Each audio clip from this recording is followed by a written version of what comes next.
Welcome to Radically Word of the Week. My name is Christian, and this week's word is autonomy.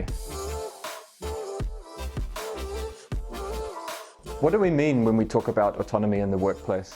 Autonomy here basically means self-determination. It means the freedom to work in a way that suits you and enables you to deliver the most value. In other words, it is people deciding the how of how they work within the guardrails of an overarching team direction or goal.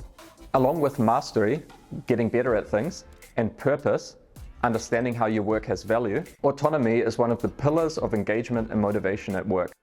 As outlined well in Dan Pink's video, Drive. There's now a lot of talk about workplace flexibility, particularly in the hybrid, post-COVID world, with organizations offering work from home days or non-standard hours.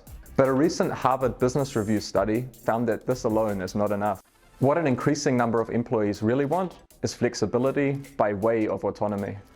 The difference is subtle, but in essence, flexibility means being allowed to do certain things, while autonomy means each person having the choice of when, how often, and whether they actually choose to use this flexibility. For example, a flexible organization might allow employees to work remotely on certain days, but real autonomy would mean the employee being able to choose when, how often, and whether they actually do this. Demonstrated benefits of organizations with higher levels of autonomy include increased job satisfaction and engagement, higher levels of employee retention, better productivity, a culture of higher trust, psychological safety, and ownership. With all these positives, you may be wondering how to enable higher levels of autonomy in your own environment. A few starters are: encourage a culture of psychological safety by allowing people to question, challenge, and hold non-standard opinions. Encourage self-starting and self-driven personal development, but also make support available on a pull basis when needed. Let employees have a say in the way you do things and how the organization works together. Set clear goals and ensure alignment on these through effective communication. These are your guardrails within which autonomy can thrive.